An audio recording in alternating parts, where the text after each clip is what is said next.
ಉತ್ತಮವಾದಂತಹ ಶ್ರೇಷ್ಠವಾದಂತಹ ತಮ್ಮ ಕೊಡುಗೆಗಳನ್ನು ನೀಡಿರ್ತಕ್ಕಂತಹ ನಮ್ಮ ರಾಜ್ಯದ ಬಹುದೊಡ್ಡ ಚೇತನ ದೇವರಾಜ ಅರಸರು. ಅವರಿಗೆ ನಮನಗಳನ್ನು ಸಲ್ಲಿಸತಕ್ಕಂತಹ ಒಂದು ಉತ್ತಮ ವಾತಾವರಣವನ್ನು ಕಲ್ಪಿಸಿ ಅದಕ್ಕೆ ಅವಕಾಶವನ್ನು ಕೊಟ್ಟು ಸಹಕಾರ ನೀಡಿದಂತಹ ಎಲ್ಲ ಸದಸ್ಯರುಗಳು ಮತ್ತು ತಮಗೂ ಕೂಡ ನಾನು ಕೃತಜ್ಞತೆಗಳನ್ನು ಅಭಿನಂದನೆಗಳನ್ನು ಸಲ್ಲಿಸ್ತೀನಿ. ಮಾನ್ಯ ಸಭಾಪತಿಗಳೇ, ನಮ್ಮ ಈ ಒಂದು ಹಿಂದುಳಿದ ವರ್ಗದ ಜನರ ಅಭಿವೃದ್ಧಿಗೋಸ್ಕರ ಉನ್ನತಿಗೋಸ್ಕರ ಬಹಳಷ್ಟು ತಮ್ಮ ಬದುಕನ್ನು ಮೀಸಲಾಗಿಟ್ಟಂಥ ಶ್ರೀಯುತ ಮಾಜಿ ಮುಖ್ಯಮಂತ್ರಿಗಳಾದಂಥ ಡಿ ದೇವರಾಜ ಅರಸುರವರು 111ನೇ ವರ್ಷದ ಈ ಒಂದು ಜನ್ಮ ಶತಮಾನೋತ್ಸವ, ಹಾಗೆ ನಮ್ಮ ಈ ದೇಶದ ಪ್ರಧಾನಮಂತ್ರಿಗಳಾಗಿ ಕಾರ್ಯನಿರ್ವಹಣೆ ಮಾಡಿ ಪ್ರಪಂಚಕ್ಕೆ ಶ್ರೇಷ್ಠರೆನಿಸಿಕೊಂಡಂಥ ಉತ್ತಮ ಆಡಳಿತಗಾರರಾಗಿದ್ದಂಥ ರಾಜೀವ್ ಗಾಂಧಿಯವರ ಜನ್ಮದಿನೋತ್ಸವ. ಇಂತಹ ಸಂದರ್ಭದಲ್ಲಿ ಮಾನ್ಯ ಸಭಾಪತಿಗಳೇ, ಭಾರತದ ಇತಿಹಾಸದಲ್ಲೇ ಕರ್ನಾಟಕದ ಮುಖ್ಯಮಂತ್ರಿಯಾಗಿ 2 ಅವಧಿಗೆ ಸೇವೆಯನ್ನು ಸಲ್ಲಿದಂಥ ಪ್ರಪ್ರಥಮರಾಗ್ತಾರೆ ನಮ್ಮ ಅಭಿಮಾನದ ದೇವರಾಜ ಅರಸುರವರು. 1952ಕ್ಕೆ ಅವರು ರಾಜಕೀಯ ಪ್ರವೇಶ ಮಾಡಿದರು. 1969ರಲ್ಲಿ ಈ ಒಂದು ರಾಜಕೀಯದ ಪಕ್ಷಗಳ ವಿಭಜನೆಯಾದಾಗ ಇಂದಿರಾ ಗಾಂಧೀಜಿಯವರ ಜೊತೆ ನಿಲ್ತಾರೆ, ಅವರ ಜೊತೆಯಲ್ಲಿದ್ದು ಕೆಲಸ ಮಾಡ್ತಾರೆ. ತದನಂತರದಲ್ಲಿ ತಾವು ಮುಖ್ಯಮಂತ್ರಿಗಳಾಗಿರೋವರೆಗೂ ಕೂಡ ಅವರು ಕೊಟ್ಟಂತಹ ಕೊಡುಗೆ, ಆಡಳಿತದ ಮೂಲಕ ಕೊಟ್ಟಂಥ ಕೊಡುಗೆ ಅವಿಸ್ಮರಣೀಯವಾದಂಥದ್ದು. ಕರ್ನಾಟಕದ ಶೋಷಿತ ವರ್ಗಗಳ ಪರವಾಗಿ ಅವರು ದುಡಿದಂಥವ್ರು. ಅವರ ಗುರಿ ಅವರ ಏಳ್ಗೆಯನ್ನು ಮಾತ್ರ ಬಯಸಿತ್ತು. ಶೋಷಿತ ವರ್ಗಗಳ ಏಳ್ಗೆಯನ್ನೇ ಗುರಿಯಾಗಿಸಿಕೊಂಡಿದ್ರು. ಈ ಸುಧಾರಣೆ ಅವರಿಗಾಗಿ ತಂದಂತಹ ಸುಧಾರಣೆಗಳು ಇವತ್ತಿಗೂ ಕೂಡ ಅವಿಸ್ಮರಣೀಯವಾಗಿರ್ತಕ್ಕಂಥದ್ದು. ಬಡವರನ್ನ ಮೇಲೆತ್ತುವಂತಹ ಮೊದಲ ಆದ್ಯತೆ, ಬಡತನವನ್ನ ನಿರ್ಮೂಲನೆ ಮಾಡಿ ಬಡವರನ್ನ ಮೇಲೆತ್ತುವಂತಹ ಅವರ ಮೊದಲ ಆದ್ಯತೆಗಾಗಿಯೇ ಭೂ ಸುಧಾರಣೆ ಕಾಯ್ದೆಗಳು, ಉಳುವವನೇ ಭೂಮಿಯ ಒಡೆಯ ಎಂಬ ಸಮಾನತೆಯನ್ನ ತಂದಂಥವ್ರು. ಮಾನ್ಯ ಸಭಾಪತಿಗಳೇ, ಸರ್ವಜ್ಞನ ಮಾತುಗಳು ನಮಗೆ ಇಲ್ಲಿ ನೆನಪಾಗ್ತದೆ. ಕಲ್ಲರಳೆ ಹೂವಾಗಿ ಎಲ್ಲರಿಗೂ ಬೇಕಾಗಿ ಮಲ್ಲಿಕಾರ್ಜುನನ ಶಿಖರಕ್ಕೆ ಬೆಳಕಾಗಿ ಬಲ್ಲವರು ಯಾರು ಕಾಣ ಸರ್ವಜ್ಞ. ಈ ಒಂದು ಸಾಲಿಗೆ ಅನುಮರ್ಥನಾಮವಾಗಿದ್ದಂಥವರು, ಅಂತಹ ವ್ಯಕ್ತಿತ್ವವನ್ನು ಹೊಂದಿದ್ದವರು, ಮಹತ್ವವಾದಂತಹ ಕಾರ್ಯಕಾರಣವಾಗಿದ್ದಂಥವರು ಶ್ರೀಯುತ ಡಿ ದೇವರಾಜ ಅರಸರು. ಅವರ ಬದುಕು, ಸಮಾಜಕ್ಕೆ ಅವರು ನೀಡಿದಂತಹ ಕೊಡುಗೆ ಎಲ್ಲವೂ ಕೂಡ ಉಪಯುಕ್ತವಾದ ವ್ಯಕ್ತಿತ್ವವನ್ನು ಪ್ರತಿನಿಧಿಸ್ತಾ ಇತ್ತು. ಅದನ್ನೇ ನಾವಿವತ್ತು ನೆನಪಿಸ್ಕೊಳ್ತಾ ಇರೋದು. ಕರ್ನಾಟಕದ ಇತಿಹಾಸದಲ್ಲಿ ಸಾಮಾಜಿಕ ಪರಿವರ್ತನೆಯ ಹರಿಕಾರ ಅನಿಸ್ಕೊಂಡಂಥವರು ದೇವರಾಜ ಅರಸರವರು. ಮೈಸೂರು ಜಿಲ್ಲೆಯ ಕಲ್ಲಹಳ್ಳಿಯಲ್ಲಿ ಅವರು ಹುಟ್ಟಿದರು.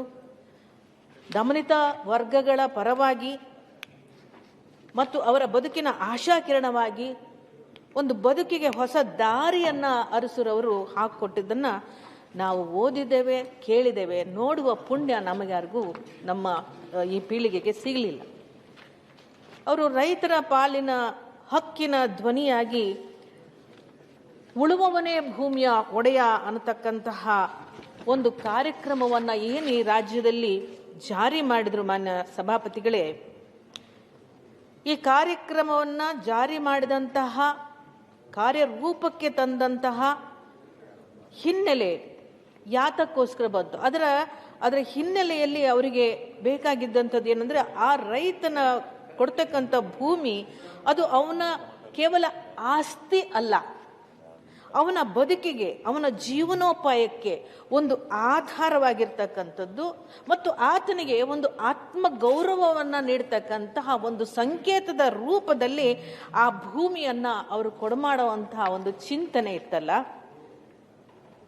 ಅದು ಒಂದು ಪ್ರಮುಖ ಸಾಧನವನ್ನ ಅವತ್ತಿನ ಬಡವನ ರೈತನ ಕೈಗೆ ಕೊಟ್ರಲ್ಲ, ಅದು ಅದರ ಹಿಂದಿದ್ದಂತಹ ಸ್ವಾವಲಂಬನೆಯ ಒಂದು ಹೊಸ ಭರವಸೆಯಾಗಿತ್ತು ಅಂತ ನಾನಾದರೂ ಭಾವಿಸ್ತೀನಿ ಮಾನ್ಯ ಸಭಾಪತಿ. ಸಾಮಾಜಿಕ ನ್ಯಾಯದ ಪರಿಕಲ್ಪನೆಯಲ್ಲಿ ಅವರು ತಂದಂತಹ ನಮ್ಮೆಲ್ಲರ ಹಿಂದುಳಿದ ವರ್ಗಗಳ ಸಬಲೀಕರಣಕ್ಕಾಗಿ ಅಂತ ತಂದಂತಹ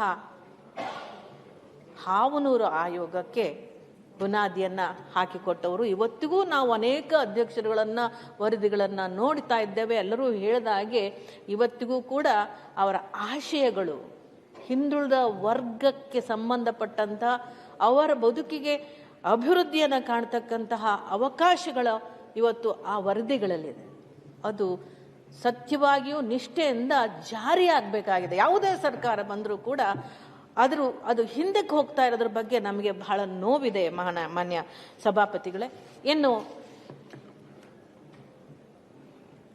ಈ ಜ್ಞಾನಾರ್ಜನೆಗೆ ಸಂಬಂಧಪಟ್ಟಂಗೆ ನಮ್ಮ ಸ್ನೇಹಿತರು ಹೇಳ್ತಾ ಇದ್ರು, ಮಕ್ಕಳ ಜ್ಞಾನಾರ್ಜನೆಗೆ ಸಂಬಂಧಪಟ್ಟ ಹಾಗೆ ಒಂದು ಸಾಮಾಜಿಕ ಅಸಮಾನತೆಯನ್ನ ಹೋಗ್ಲಾಡಿಸ್ಲಿಕ್ಕೆ ಮತ್ತು ಈ ಶಿಕ್ಷಣ ಅಂತಕ್ಕಂಥದ್ದು ಅಸಮಾನತೆ ಏನಿದೆಯಲ್ಲ ಅದರ ಗೋಡೆಯನ್ನ ಒಡೆದು ಹಾಕೋದಕ್ಕೆ ಶಿಕ್ಷಣ ವ್ಯವಸ್ಥೆ ಪ್ರಬಲವಾದ ಶಕ್ತಿ ಅಂತ ನಂಬಿದಂಥವರು ನಮ್ಮ ದೇವರಾಜ ಅರಸರವರು.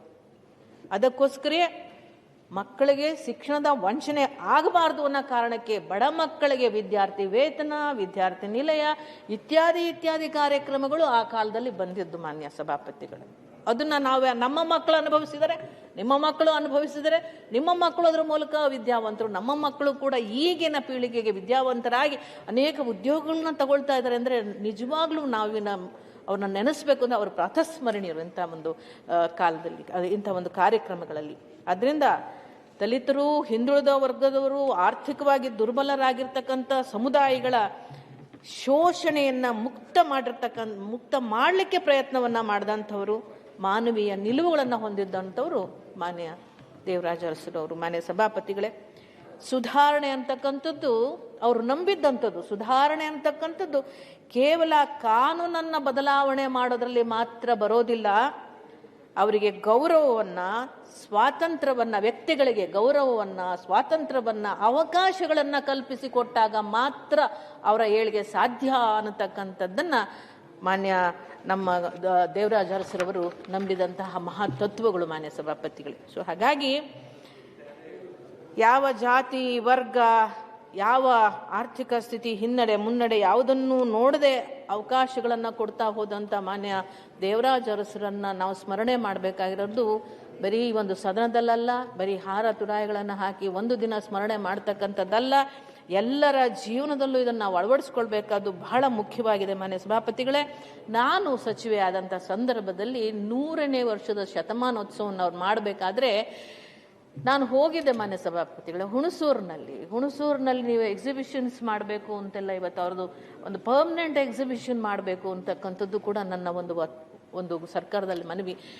ಅವರು ಎಲ್ಲರೂ ಸೇರಿ ಒಂದು ಎಕ್ಸಿಬಿಷನ್, ಫೋಟೋ ಎಕ್ಸಿಬಿಷನ್ ಮಾಡಿದ್ರು. ಎಷ್ಟು ಚಂದ ಫೋಟೋಗಳಿತ್ತು. ಮನವಿ ಹೇಳ್ತಾರೆ ಎಕ್ಸಿಬಿಷನ್ ಬಗ್ಗೆ. ಅವ್ರದ್ದು ಒಂದು ಎಕ್ಸಿಬಿಷನ್ ಮಾಡಬೇಕು ಅಂತ ಪರ್ಮನೆಂಟ್ ಆಗಿ. ಎಷ್ಟು ಚಂದ ಫೋಟೋಗ್ರಾಫ್ಸ್ ಇದಾವೆ ಅಂತಂದ್ರೆ, ಒಂದು ಕಡೆಯಿಂದ ಆ ರಾಜಗಾಂಭೀರ್ಯದ ಆ ಸ್ಫುರದ್ರೂಪಿ ವ್ಯಕ್ತಿ ಡೇ 1 ಅವರ ಪೊಲಿಟಿಕಲ್ ಸಾಮಾಜಿಕ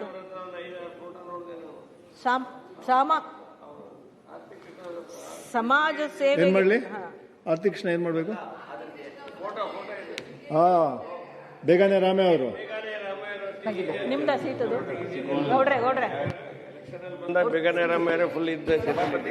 ತಂದೆ ಶಾಸಕರಾಗಿತ್ತು. ಅವರು ಹೇಳಿದ್ದಕ್ಕೆ ಸುಮ್ಮನೆ ಒಂದು ಲೈನ್ ಸೇರಿಸ್ತೀನಿ. ಮಂತ್ರಿ ಆಗಿತ್ತು ಗುಂಡೂರಾವ್ ಕ್ಯಾಬಿನೆಟ್.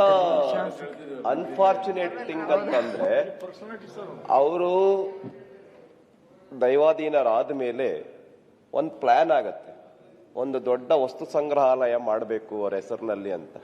ಆಗ್ಲೇ ಇಲ್ಲ. ಕಾರಣ ಏನು? ಯಾಕಾಗ್ಲಿಲ್ಲ? ಯಾರು ಉತ್ತರ ಕೊಡ್ಬೇಕು ಇದಕ್ಕೆ? ಎಂತೆಂಥವ್ರದೋ ಮಾಡ್ತೀವಿ. ಈಗ ಹೇಳಿದ್ವಿ ಸಭಾನಾಯಕರು ಅದ್ರ ಬಗ್ಗೆ ಗಮನ ಹರಿಸ್ತಾರೆ. ಸರ್, ಮೈಸೂರು ಟೂರಿಸ್ಟ್ ಪ್ಲೇಸ್ ಆಗಿರೋದ್ರಿಂದ ಇಡೀ ರಾಜ್ಯದ ಹಾಗಾಗಿ ನಾವು ಒಂದು ಕಡೆಯಿಂದ ನೋಡ್ಕೊಂಡು ಎಷ್ಟು ಖುಷಿ ಆಗ್ತಿತ್ತು. ಆ ಫೋಟೋನ ನೋಡ್ಕೊಂಡು ಎಲ್ಲವನ್ನು ಕೂಡ ತುಂಬಾ ಖುಷಿಯಿಂದ ನೋಡ್ಕೊಂಡು ಬಂದು ಅಜಾನುಭಾವು ಎತ್ತರದ ವ್ಯಕ್ತಿತ್ವ ಅವ್ರು ನೋಡ್ಕೊಂಡು ಕೊನೆಗೆ ಹಿಂಗ್ ತಿರುಗಿ ಇನ್ನೊಂದು ಲಾಸ್ಟ್ ಫೋಟೋ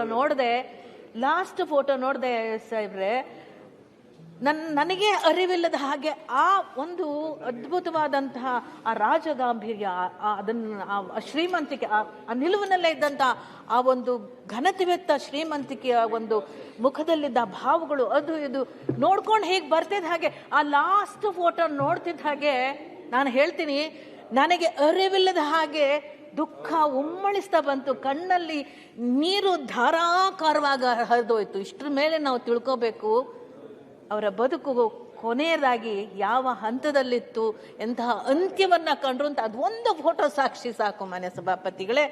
ಹಾಗಾಗಿ ನಾನು ಸರ್ಕಾರವನ್ನ ಮುಂದಿನ ಪೀಳಿಗೆಗೂ ಕೂಡ ಗೊತ್ತಾಗಬೇಕು ಇದು, ಅದಕ್ಕೋಸ್ಕರ ಒಂದು ಪರ್ಮನೆಂಟ್ ವಸ್ತು ಸಂಗ್ರಹವನ್ನು ಅವ್ರ ಹೆಸರು ಮಾಡಿ ಅಂತ ಹೇಳ್ತಾ, ರಾಜೀವ್ ಗಾಂಧಿ ಅವರ ಬಗ್ಗೆ ಒಂದೆರಡೇ ಮಾತುಗಳನ್ನು ಮಾಡಿ ಮುಗಿಸ್ನಕ್ಕೆ, ಎಲ್ಲ ಆದ್ಮೇಲೆ ಕೊನೆ ಕೊಟ್ಟಿದ್ರಿ, ಯಾವಾಗಲೂ ಹಾಗೆ ಆಗ್ಬಾರ್ದು, ದಯವಿಟ್ಟು ಕೈ ಮುಗಿದ್ರಿ ಬೆಲ್ ಹೊಡಿಬೇಡ್ರಿ. ರಾಜೀವ್ ಗಾಂಧಿ ಅವರು ಸಾಮಾನ್ಯರಲ್ಲಿ ಸಾಮಾನ್ಯವಾಗಿ ಮಕ್ಕಳನ್ನ ಬೆಳೆಸಿದಂಥ ತಾಯಿ ಇಂದಿರಾ ಗಾಂಧಿಯವರು.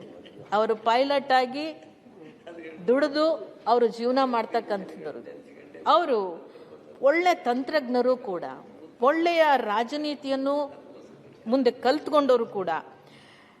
ಜನ್ಮದಿನ, ಇವತ್ತು ಅವರು ಜನ್ಮದಿನ, ಭಾರತದ ಪ್ರಧಾನಿಯಾಗಿ ಸೇವೆ ಸಲ್ಲಿಸಿದ್ದು ಹೇಗಿದೆ ಅಂದರೆ, ಅತ್ಯಂತ ಕಿರಿಯ ವಯಸ್ಸಿನ ಪ್ರಧಾನಿ ಅವರು. ದೇಶದಲ್ಲಿ ಎಷ್ಟೆಲ್ಲ ಪ್ರಧಾನಿಗಳಾಗ್ಬಿಟ್ರು, 40 ವಯಸ್ಸಿಗೆ ಪ್ರಧಾನಿ ಆದಂಥವ್ರು.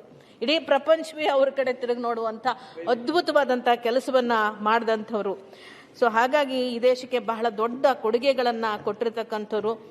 ಅವರ ಆ ಸುಂದರವಾದಂತಹ ಮುಖ ಹೇಳಿದ್ರು ಎಲ್ಲರೂ, ಬಹಳ ಬ್ಯೂಟಿಫುಲ್ ಪ್ರೈಮ್ ಮಿನಿಸ್ಟರ್ ಅಂತ. ಅವರ ಆ ನಗು, ಅವರ ನಗು ಮುಖ ಮತ್ತು ಅವರ ಸಭ್ಯತೆ, ಇದೇ ಅವರ ಬಹಳ ದೊಡ್ಡ ಶಕ್ತಿಯಾಗಿದ್ದದ್ದು ರಾಜಕಾರಣದಲ್ಲಿ ಅಂತ.